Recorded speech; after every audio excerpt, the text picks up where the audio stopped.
Fired. Go. If you ever go to Japan right now and try to sell something, forget about it, Oprah. Just forget about it. It's almost impossible. They don't have laws against it. They just make it impossible. They come over here, they sell their cars, their VCRs, they knock the hell out of our companies. And hey, I have tremendous respect for the Japanese people. I mean, you can respect somebody that's beating the hell out of you, but they are beating the hell out of this country. Kuwait, they live like kings. The poorest person in Kuwait, they live like kings. And yet they're not paying. We make it possible for them to sell their oil. Why aren't they paying us 25% of what they're making? It's a joke. Talk to me, and I know people have talked to you about whether or not you want to run. Would you ever? Probably not, but I do get tired of seeing the country ripped off. Why would you not? I just don't think I really have the inclination to do it. I love what I'm doing. I really like it. Also, it doesn't pay as well. No, it doesn't. But, you know, I just probably wouldn't do it, Oprah. I probably wouldn't, but I do get tired of seeing what's happening with this country. And if it got so bad, I would never want to rule it out totally, because I really am tired of seeing what's happening with this country, how we're really making other people live like kings, and we're not. I looked at that audience at that Donahue show, and those women were looking at you with awe and respect. You've become a role model in this country. The reason that your book sells, the reason that your board game sells, is because people are looking to leaders. People are looking for values, and you're one of the people. And it's no, you may dismiss it, but people are talking about, you know, Donald Trump for president. What they're really talking about is Donald Trump, show us the way. Miss Universe and Miss USA, I own it. They're here. They're going to really do a number on me. I'm challenging President Obama, my son Donald, my son Eric. Let's go, ladies.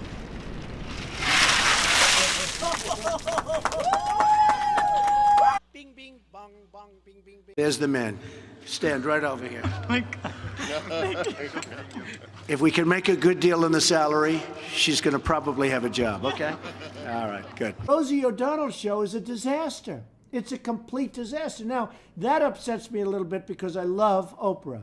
And I'd like to see everything on Oprah be successful. I want her network to be great. But Rosie's show is a complete and total disaster. Lawrence O'Donnell's show is a complete and total disaster. Moved from a coveted spot.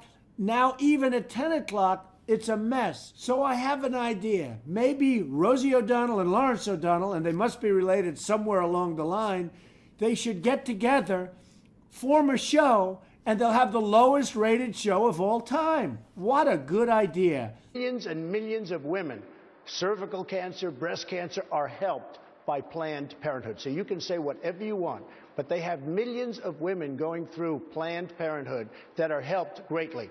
And I wouldn't fund it. I would defund it because of the abortion factor. So, if it weren't for me, you wouldn't even be talking about illegal immigration, Chris. You wouldn't even be talking about it. This was not a subject that was on anybody's mind until I brought it up at my announcement, and I said, Mexico is sending. Except the reporters, because they're a very dishonest lot, generally speaking, in the world of politics, they didn't cover my statement the way I said it.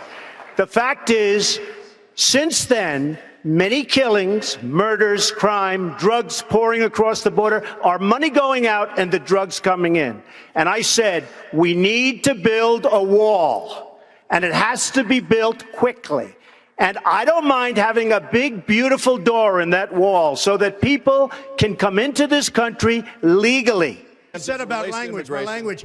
2 days ago, he said he would take his pants off and moon everybody, and that's fine. Nobody reports that. He gets up and says that, and then he tells me, oh, my language was a little bit rough. Okay. My language. Governor Casey, matter of principle, and I'll tell you. You are the single biggest liar. You probably are worse than Jeb Bush. You are the single biggest liar. All right. This guy lied. Let me just tell you, this guy lied about Ben Carson when he took votes away from Ben Carson in Iowa, and he just continues. And today, we had robocalls saying Donald Trump is not going to run in South Carolina, where I'm leading by a lot. I'm not going to run. Vote for Ted Cruz. This is the same thing he did to Ben Carson. This guy will say anything. Nasty guy. Well, let me just, he wants to be a tough guy. A lot of times, you'll have, and it doesn't work very well with How tough is it to take property from an elderly woman? Let me talk. Quiet. How tough is it? A lot of time. That's all of his donors and special interests out there. So my question is, how would intentionally killing innocent civilians set us apart from ISIS? Mr. Trump. We have to be much tougher. We have to be much stronger than we've been. We have people that know what's going on. You take a look at just the attack in California the other day. There were numerous people, including the mother, that knew what was going on. They saw pipe bombs sitting all over the floor. They saw ammunition all over the place. They knew exactly what was going on. When you had the World Trade Center go, people were put into planes that were friends, family, girlfriends, and they were put into planes, and they were sent back, for the most part, to Saudi Arabia. They knew what was going on. They went home, and they wanted to watch their boyfriends on television. I would be very, very firm with families. And frankly, that will make people think, because they may not care much about their lives, but they do care, believe it or not, about their families' lives. Donald. They asked Ted, Lion Ted. I call him Lion Ted. He holds the Bible high, and then he goes down, he puts the Bible down, and then he lies. Lion Ted. You know, he'll say, I'm the only one that beat Donald Trump. I said it before. I beat him. But he doesn't say, yeah, he won like 4, and I won like 12 or 13, right? He forgets the other part. But Lion Ted. You know, when I came out, I heard the end of Bernie's speech, and I heard some of the beginning. No.